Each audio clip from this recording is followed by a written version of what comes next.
Hello friends, आप कैसे हैं। वेद ऑनलाइन क्लासेस के इस नए वीडियो में आपका स्वागत है। दोस्तों, आपको पिछले वीडियो में जीवन की मौलिक इकाई चैप्टर में कोशिका के कुछ महत्वपूर्ण बिंदुओं के बारे में बताया गया था। दोस्तों, आज आपको सबसे पहले कोशिका का सिद्धांत क्या है इसके बारे में बताया जाएगा। सेल थियरी किसे कहते हैं। कोशिका जीव शरीर की संरचनात्मक एवं कार्यात्मक इकाई होती है, अर्थात जीव शरीर में होने वाली सभी जैविक क्रियाएं कोशिका में संपन्न होती हैं। जो भी क्रिया हमारे शरीर में हो रही है, जैसे कि उपापचय क्रिया दो प्रकार का होता है, अपचयी क्रियाएं और उपचयी क्रियाएं। तो दोनों क्रियाएं जो हैं सब जो संपन्न होती हैं वो कोशिका में होती है। दोस्तों, आपको पता होना चाहिए जो शरीर की कोशिका है वो सबसे छोटी यूनिट होती है। शरीर की सबसे छोटी यूनिट जो सबसे छोटी इकाई वो कोशिका है। कोशिकाओं का जो समूह होता है वो ऊतक कहलाता है। कोशिकाओं के समूह को ऊतक कहते हैं, या कार्य संरचना तथा उत्पत्ति में समान कोशिकाओं के समूह को ऊतक कहते हैं। जब कई कोशिकाएं आपस में मिलकर एक विशेष कार्य के लिए उपायोजित होती हैं तो उसे ऊतक कहते हैं। ऊतकों के समूह को अंग कहते हैं और अंगों का समूह जो होता है वही कहलाता है अंगतंत्र। अंगतंत्र। दोस्तों, अगला टॉपिक हमारा है कोशिका की वंश परंपरा का नियम। कोशिका की वंश परंपरा का नियम।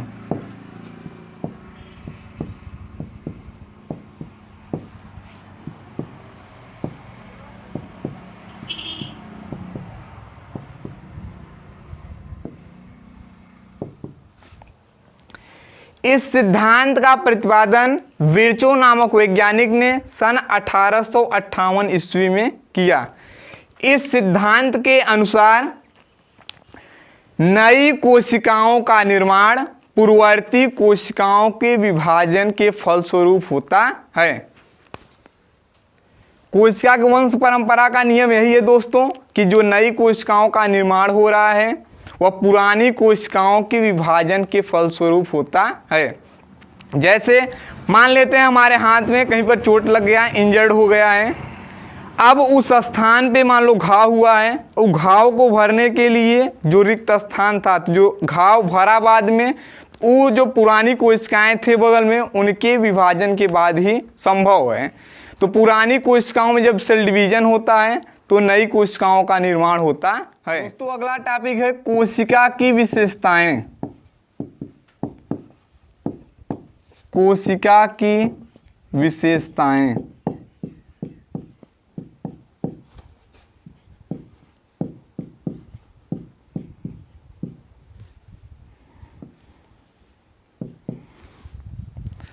दोस्तों, कोशिका की निम्नलिखित विशेषताएं हैं। जैसे पहला, कोशिका में स्वतंत्र विभाजन की क्षमता होती है। दूसरा, कोशिका में सभी आनुवंशिक सूचनाएं निहित होती हैं। तीसरा, कोशिका में सभी जैविक क्रियाएं संपन्न होती। हमारा अगला टॉपिक है विभिन्न जीवों में कोशिकीय संगठन। कोशिकाओं की संख्या के आधार पर जीव दो प्रकार के होते हैं। पहला, एक कोशिकीय जीव। एक कोशिकीय जीव। और दूसरा बहुकोशिकीय जीव।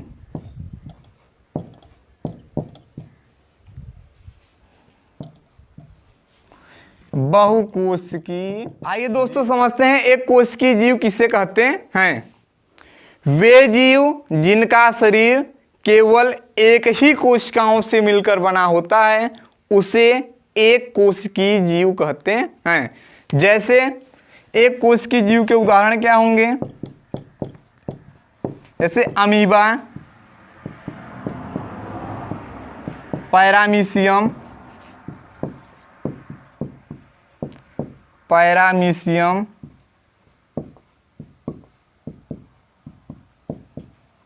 यूग्लिना,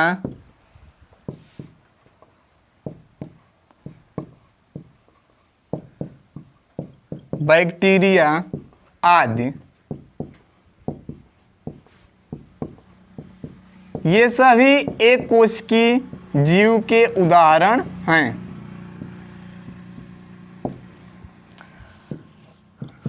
अब अगला टॉपिक है बहुकोशिकीय जीव। बहुकोशिकीय जीव किसे कहते हैं?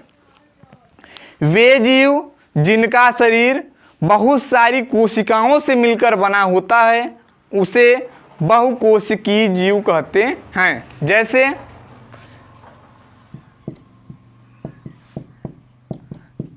गाय, बकरी,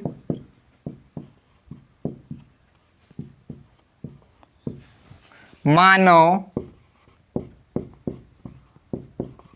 कुत्ता, बिल्ली या कोई वनस्पति हो गया, यानी जितने भी वनस्पति हैं सब के सब जो है बहुकोशिकीय जीव के अंतर्गत आएंगे। यानी जिनका भी शरीर यानी बहुत सारी कोशिकाओं से मिलकर बना है वो बहुकोशिकीय जीव कहलाते हैं। दोस्तों आज के लिए बस इतना ही। आप हमारे चैनल पर नए हैं तो आप हमारे चैनल को सब्सक्राइब कर लीजिए ताकि नेक्स्ट वीडियो का नोटिफिकेशन आपको प्राप्त हो जाए। दोस्तों यदि आपको हमारा वीडियो अच्छा लगा हो तो आप वीडियो को लाइक करें, अपने दोस्तों के साथ शेयर करें और कमेंट बॉक्स में हमें बताइए कि यह वीडियो आपको कैसा लगा। धन्यवाद।